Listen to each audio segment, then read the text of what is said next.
अस्सलाम वालेकुम स्टूडेंट, मैं हूं आपके साथ अनम। उम्मीद करती हूँ आप सब खैरियत से होंगे। आप लोग देख रहे हैं बायोलॉजी लर्निंग हब का यूट्यूब चैनल। जिस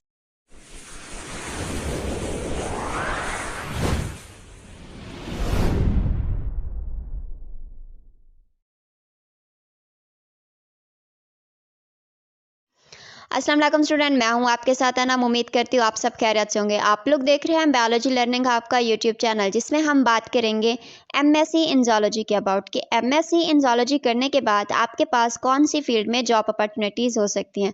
जैसा कि हमने लास्ट वाली वीडियोस में बताया था कि BSc in zoology and BSc in zoology करने के बाद आपके पास कौन से डिफरेंट जॉब एम्प्लॉयमेंट एरियाज़ होते हैं और इसके अलावा कौन सी जॉब्स आप जो है ना अवेल कर सकते हैं। तो आज की वीडियो में हम बात करेंगे उन स्टूडेंट के बारे में जो अभी ग्रेजुएशन कर चुके हैं और सोच रहे हैं कि मास्टर इन ज़ूलॉजी करें या ना करें, या वो भी स्टूडेंट हैं जो अभी मास्टर ज़ूलॉजी कर चुके हैं और सोच रहे हैं कि किस फील्ड में हमें जॉब मिल सकती है। तो इस वीडियो को एंड तक लाजमी देखिए, क्योंकि ये वीडियो दोनों ही स्टूडेंट के लिए बहुत फ़ायदेमंद साबित होने वाली है। अगर आपको ये वीडियो अच्छी लगे तो शेयर और सब्सक्राइब ज़रूर कीजिए। Let's get to started.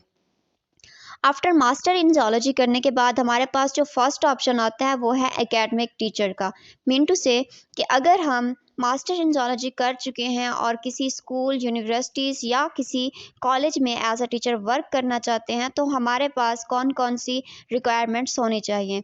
अगर हम यूनिवर्सिटी की बात करें तो इसमें मिनिमम जो रिक्वायरमेंट्स होती हैं वो नेट टेस्ट की होती है।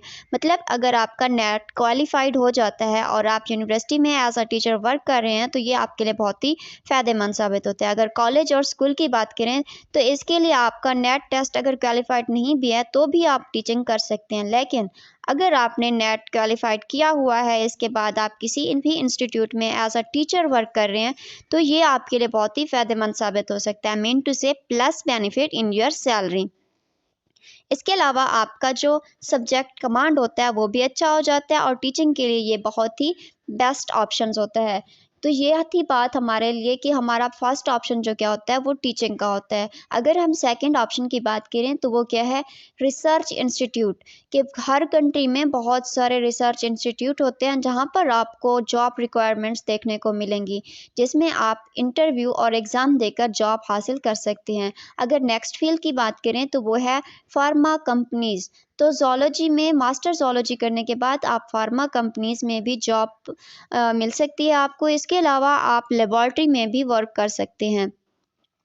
एमएससी करने के बाद आप जो है ना गवर्नमेंट सेक्टर में भी जॉब कर सकते हैं। जैसे कि गवर्नमेंट सेक्टर में जॉब्स आती हैं तो जहाँ टेस्ट देना होता है और इंटरव्यू देने के बाद आप वो भी क्लियर कर सकते हैं। इसके अलावा आप अगर हम बात करें गवर्नमेंट सेक्टर्स और प्राइवेट सेक्टर की, तो गवर्नमेंट सेक्टर्स में सैलरी बहुत ही ज़्यादा होती है और अच्छी होती है, लेकिन प्राइवेट सेक्टर में सैलरी बहुत कम होती है। अगर आप फ्रेशर हैं, किसी प्राइवेट सेक्टर में टीचिंग कर रहे हैं, तो आपको सैलरी बहुत कम मिलेगी। जैसे जैसे आपका एक्सपीरियंस इंक्रीज़ होता जाएगा, आपकी सैलरी भी इंक्रीज़ होती जाएगी।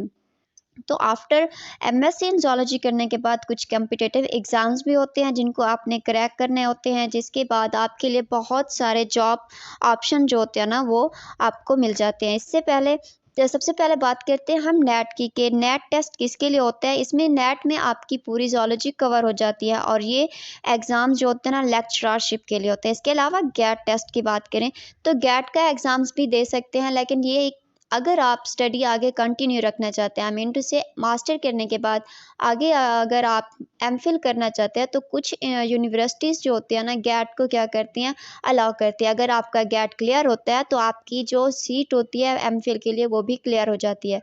तो आज सब था इतना मास्टर इन ज़ूलॉजी के अबाउट। इंशाल्लाह नेक्स्ट हम बात करेंगे।